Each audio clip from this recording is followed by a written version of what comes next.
हम बात करने वाले हैं अनएम्प्लॉयमेंट के बारे में। इससे पहले मैं बात कर लेता हूँ एम्प्लॉयमेंट के बारे में। तो एम्प्लॉयमेंट क्या होती है? एम्प्लॉयमेंट बेसिकली 2 टाइप्स के होते हैं। पहला कि एम्प्लॉयड पर्सन और दूसरा सेल्फ एम्प्लॉयड। तो जो एम्प्लॉयड होते हैं वो नौकरी पेशे वाले होते हैं, चाहे वो गवर्नमेंट में जॉब कहीं कर रहे हो या कहीं प्राइवेट लिमिटेड या अन्य किसी कंपनी में वो जॉब कर रहे हैं। ये हो गया employed person. Self employed person वो होते हैं जो कि प्रोफेशनल या तो प्रोफेशनल सेल्फ एम्प्लॉयड होते हैं, जैसे कि हो गया सीए आपका, डॉक्टर आपका, ये सब प्रोफेशनल एम्प्लॉयड होते हैं। और अनप्रोफेशनल में जैसे कि कोई जो अपना खुद का काम कर रहा है, खुद का बिजनेस कर रहा है, तो उसको सेल्फ एम्प्लॉयड अनप्रोफेशनल बोला जाता है। ये हो गया एम्प्लॉयड के बारे में। अभी मैं बात कर लेता हूँ अनएम्प्लॉयमेंट के बारे में। अभी देखिए सेल्फ एम्प्लॉयड में भी क्या होता है कि जो लोग किसान हैं, यानी जो लघु और सीमांत किसान हैं जिनका खेती कम है, उनको भी सेल्फ एम्प्लॉयड में कंसीडर किया जाता है वहाँ पे।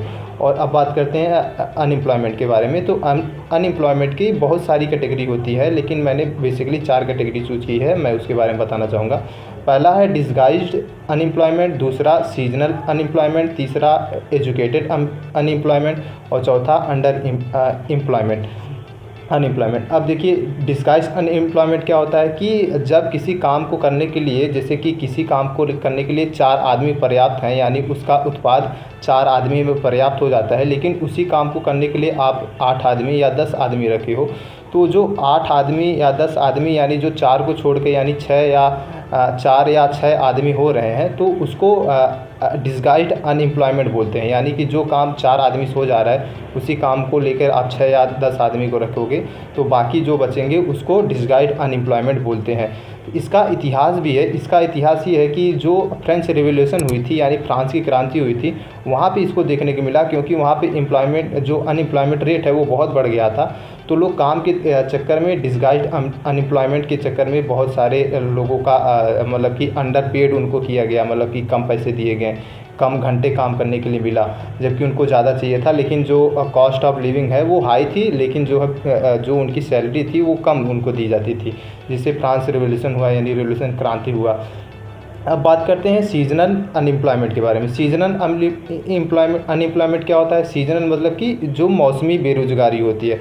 मौसमी बेरोज़गारी मतलब कि जैसे कि किसान हो गए, यानी जो बेसिकली वो काम करते हैं, जैसे कि गेहूं की खेती या धान की खेती करते हैं, तो गेहूं और धान की खेती करने के बाद वो बीच में जो है, जो उनको टाइम मिलता है जिसमें वो काम नहीं करते हैं, उसको सीजनल अनएम्प्लॉयमेंट बोलते हैं। कि मतलब कि बीच में जो नहीं काम हुआ उसको सीजनल अनएम्प्लॉयमेंट बोलेंगे। और तीसरा है एजुकेटेड अनएम्प्लॉयमेंट।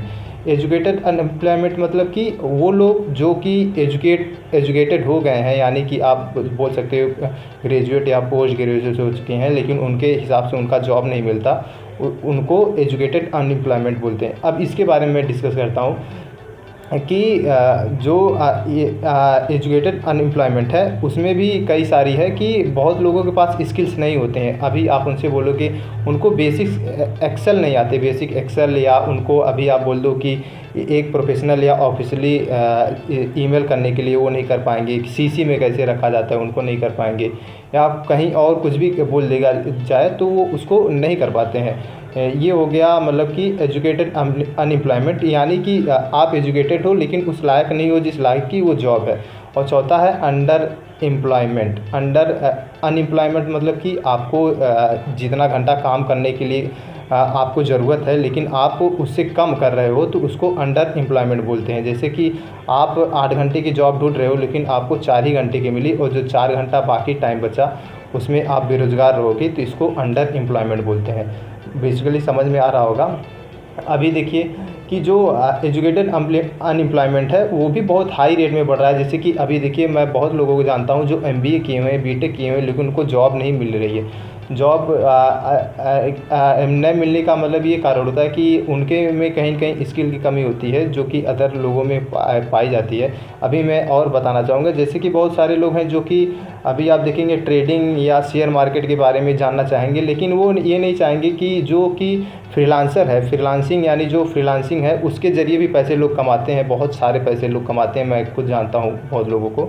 जैसे कि उसमें क्या होता है कि एक स्किल होती है, उस स्किल पे काम करके एक कॉन्ट्रैक्ट होता है कि आप इतना काम करो, मैं आपको अमाउंट दूंगा। तो उसका बहुत सारे ऐप्स आते हैं, जो कि फेमस ऐप है, एक फ्रीलांसर ऐप है और दूसरा फिर अपवर्क है और तीसरा जो है एक फाइबर एप्लीकेशन है। इन तीनों पे बहुत ही अच्छे अच्छे मतलब कि काम मिलते हैं। आप जाइए वहाँ पे, ग्राफिक डिज़ाइनर्स हो गया, वॉइस ओवर या कंटेंट राइटिंग या एसईओ सर्चिंग, बहुत ही अच्छा अच्छा होता है। तो आप वहाँ पे जाइए। शेयर मार्केट में अभी सारे लोग घुस गए हैं और बेसिकली जो लोग नहीं जानते शेयर मार्केट में, वो इंट्राडे पे चले जाते हैं इंट्राडे खेलने के लिए। इंट्राडे में बहुत लोगों का लॉस होता है, वो बड़े फ़ायदे के लिए अपना नुकसान करवा देते हैं यहाँ पे। अभी ये बात हो गया। अब अंडर पेड एम्प्लॉयमेंट क्या होता है उसके बारे में बात करेंगे। जैसे कि आप कहीं जब जॉब करने जाओगे तो उसके बाद क्या होता है कि जहाँ पहले जब दिल्ली की बात मैं करता हूँ, अगर आप नोएडा में जॉब कर रहे हो तो पहले जब किसी के पास कोई स्किल नहीं होता है तो उस क्या बोलते हैं कॉल सेंटर, आदमी कॉल सेंटर में जाता है। तो उनको बेसिकली क्या किया जाता है कि एक महीने में लगभग 9-9.5 हज़ार रुपया उनको मिलता है। तो और क्या बताते हैं वहाँ पे लोग कि जो है आपका इतना रुपया सीटीसी है और इसमें से पीएफ और जितना भी डिडक्शन है, प्रोफेशनल टैक्स डिडक्शन, एडसोर्स, एम्प्लॉय प्रोविडेंट फंड, ईपीएफ और इनकम टैक्स और टीडीएस, ये सब कटेगा वहाँ पे। इससे कट के आपका 9-9.5 हज़ार रुपये वहाँ पे सैलरी आएगा। लेकिन ये होता नहीं है, कोई डिडक्शन नहीं होता है। अभी आप उनसे पूछ लीजिए कि मतलब कि मेरा ईपीएफ नंबर यानी एम्प्लॉय प्रोविडेंट फंड का नंबर दीजिए, तो वो नहीं बता पाएंगे। और ना आपकी पे स्लिप वगैरह पता नहीं मिलता है कि नहीं मिलता है। लेकिन अर्निंग अब देखिए उनका खाली बेसिक होता है, ना आपको एचआरए मिलेगा, न हाउस, उसको बोलते हैं हाउस रेंट अलाउंस, न मेडिकल अलाउंस मिलेगा, न स्पेशल अलाउंस मिलेगा, न टीए मिलेगा, न डीए मिलेगा। ये सारी चीज़ उसमें नहीं पाए जाते हैं। यानी आपको खाली 9.5 हज़ार में, यानी कि अंडर पेड एम्प्लॉयमेंट इसी को बोलते हैं। यानी जितना आपको योग्य हो उतने योग्य आपको मतलब सैलरी नहीं मिल पा रही है। इसका इतिहास भी बहुत पुराना है अंडर पेड एम्प्लॉयमेंट के बारे में। जैसे कि आपने बताया, अभी देखिए जो मशीनरीकरण आया है उसके बारे में, जैसे कि अभी आपने सुना होगा ओपन एआई मतलब आया है। तो ओपन एआई में जो कि एआई सिस्टम है, वो सोरा एक एप्लीकेशन लॉन्च करेगा कुछ दिन बाद। सोरा का मतलब कि वो क्या करेगा कि एक एनिमेटेड ग्राफिक यानी वीडियो जनरेट करेगा, जैसा कि आप उस पर प्रॉम्प्ट लिखोगे।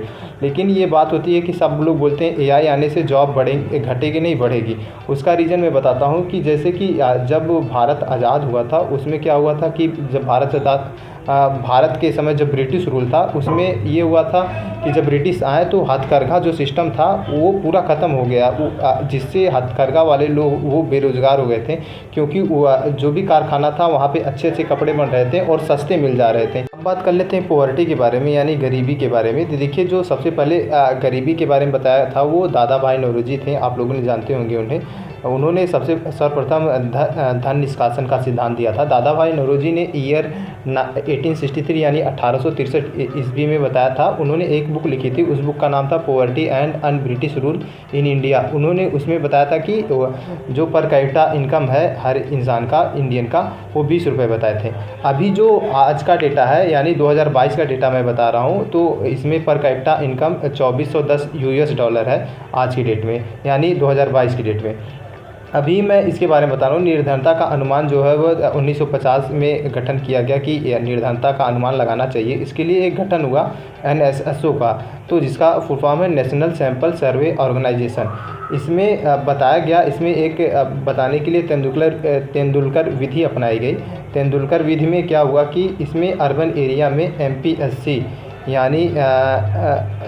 MPSC यानी monthly per capita customer expenditure यानी जो कि खर्च करता है वह 1000 रुपये अर्बन एरिया में यानी शहरी एरिया में बताया, और रूरल एरिया में 816 रुपये बताया। जिसमें अर्बन एरिया में पॉवर्टी जो थी वह 13.7 आई थी और रूरल एरिया में 25.7 यानी 25.7% पॉवर्टी आई थी।